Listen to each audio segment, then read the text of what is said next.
RS मंच में आप सभी का स्वागत है। सिंधु सभ्यता के समकालीन एक और सभ्यता विकसित हुई थी, जिस सभ्यता को मेसोपोटामिया की सभ्यता कहते हैं। मेसोपोटामिया की सभ्यता, मेसोपोटामिया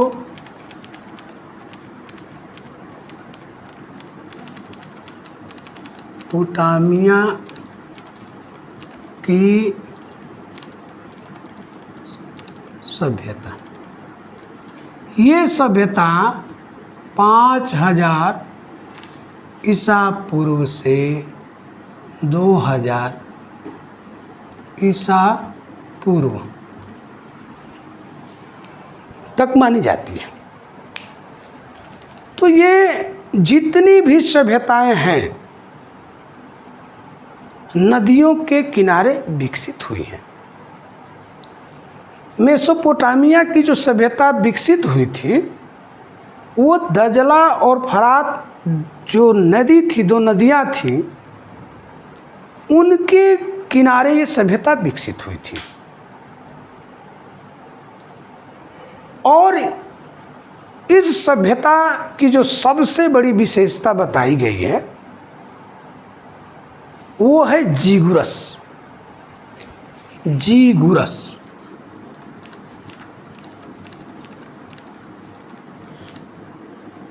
ये जीगुरस क्या है? तो यहाँ के जो निवासी थे, अपने देवता की पूजा करते थे, और जो इनके इष्ट देव थे, उनको जो है कि जीगुरस कहा जाता था। पूरा एक बहुत बड़ा ऊंचाई पर जो है कि मंदिर नुमा बनाते थे, और समय समय पर जा करके इस अपने देवता की पूजा करते थे, अर्चना करते थे। इसके बाद एक सभ्यता विकसित हुई, मिस्र की सभ्यता। मिस्र की सभ्यता। मिस्र की सभ्यता जो विकसित हुई, वो सभ्यता नील नदी के किनारे। नील नदी को मिस्र का वरदान भी कहा जाता है। ये नील नदी जो है, वरदान इसलिए कहा जाता क्योंकि ये नील नदी से सिंचाई की जाती थी, और कभी कभी जो है कि बाढ़ जो आ जाती थी, तो बाढ़ आने के बाद मिट्टी जो होता था वहाँ की पलट जाती थी, और वो उपजाऊ हो जाती थी मिट्टी, और उसमें लोग खेती करते थे। तो ये मिस्र की जो सभ्यता है, नील नदी के किनारे विकसित हुई। और यहाँ के लोगों की जो सबसे बड़ी विशेषता बताई गई है, वो है पिरामिड। मिस्र का पिरामिड। पिरामिड क्या है? देखिए, ऐसे ये पिरामिड है। तो इस पिरामिड में बहुत ऊंचाई तक जो बनाते थे, ये क्यों बनाते थे? तो मिस्र का जो राजा होता था, वो राजा की जब मौत हो जाती थी, तो उसकी लाश को एक बहुत ही महीन कपड़े में लपेट करके, और इत्र वगैरह जो भी उस समय का रहा, वो डाल करके, और उसको जो है कि दफनाते थे। और जब दफन कर देते थे, इसके साथ साथ अन्य चीज़ भी रखते थे, खाने पीने की चीज़ भी रखते थे, और उस समय जो लगाने वाला तेल लगाने का जो होता था, उसको भी रखते थे। इसके बाद नीचे इसके बाद वो किनारे से जो है ईंट को जोड़ते जोड़ते ऐसा जो है कि ऊंचाई तक ले जाते थे। और इन लोगों का मानना ये था कि जो हमारा राजा है,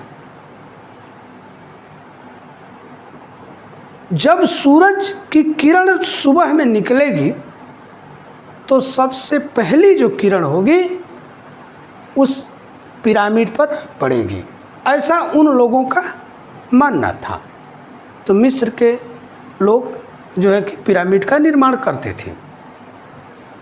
इसके बाद आगे है क्रीट की सभ्यता।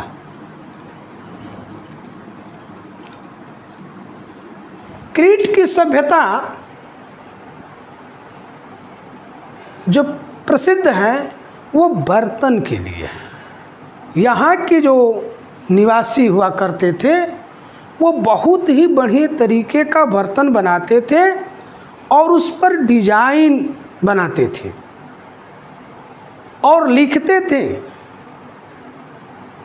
यहाँ की भी जो लिपि मिली है वो भी चित्रात्मक लिपि मिली है, जैसा कि सिंधु घाटी की सभ्यता में मिली है। तो ये चित्रात्मक ये जो है कि लिपि मिली है। इसके बाद अगला है चीन की सभ्यता।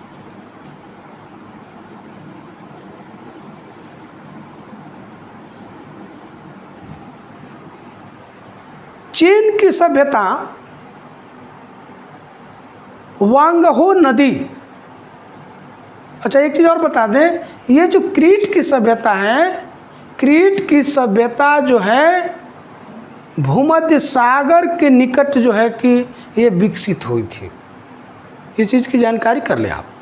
इसके बाद चीन की सभ्यता जो है वांगहो नदी के किनारे विकसित हुई थी और सबसे पहले कागज का आविष्कार चीन के लोगों ने ही किया था। ये ध्यान दीजिए, सबसे पहले दुनिया में सबसे पहले अगर कागज का आविष्कार हुआ तो वो चीन के लोगों ने ही किया। वो बांसों को इकट्ठा करके बांसों पर वो लिखने का काम करते थे। तो ये सभ्यता कागज के लिए प्रसिद्ध है। तो इस तरह से जो है ये जो सभ्यताएं हैं सिंधु घाटी की सभ्यता के समकालीन विकसित हुई थी। तो ये जो है इस तरह से ये विश्व की सभ्यता जो है कि आपके सामने